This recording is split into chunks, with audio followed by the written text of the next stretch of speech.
Hey Valley, welcome to a G67 mini video. This is a tutorial on 1.3 ABC. We've got some problems highlighted here on absolute value. Let's take a look at this first one right here. This is the most basic of absolute value. Remember absolute values is distance from zero. So anything that's inside the absolute value bars becomes positive. So a negative 13, this is actually just 13. We need to add that to negative 7. Well, the absolute value of negative 7, everything inside there becomes positive, so that's 13 plus 7, and the total is 20. So when I evaluate that, that's worth 20.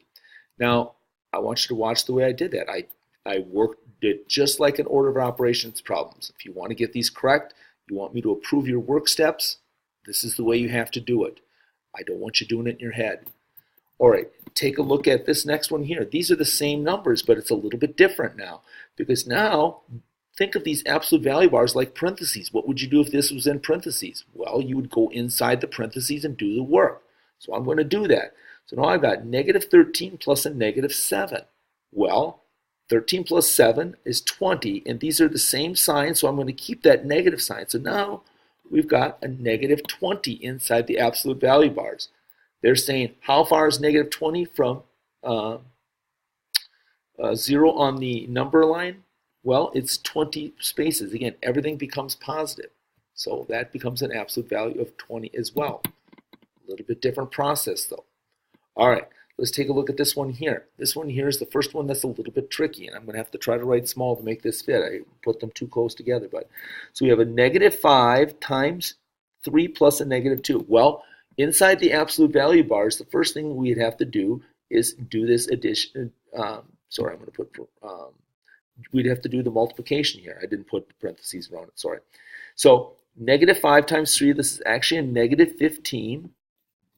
And we have to add this negative 2. So it's 15 plus a negative 2. And I'm just going to put a little set of absolute value bars there. It's still inside the absolute value bars. One step at a time. Okay, negative 15 plus a negative 2, this is actually a negative 17, and it's still inside the absolute value bars.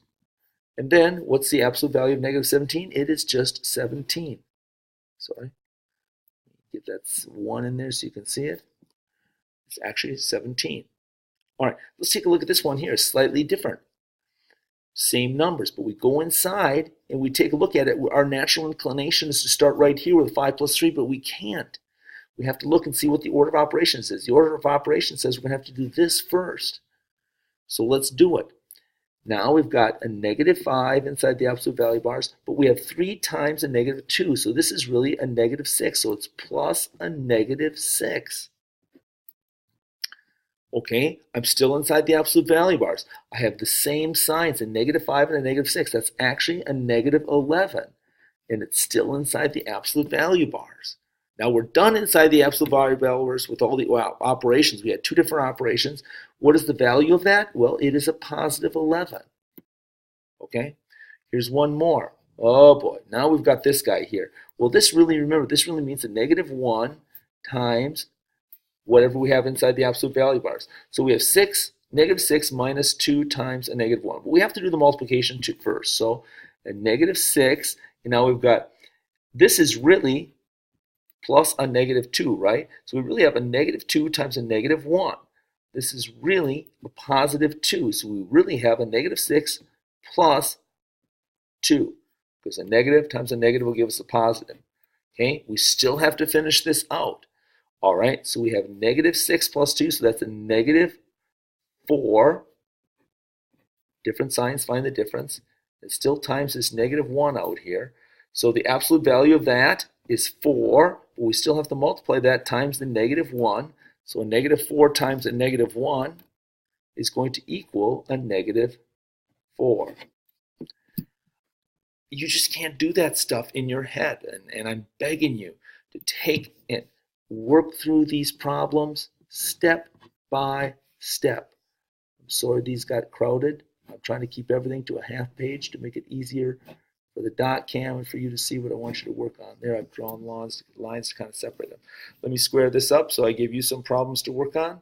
These ones here are not going to be as hard as the ones I've done, but they're a basic understanding of absolute value. Go ahead and complete these problems, and we'll see if we can't do something about your grade. Thanks.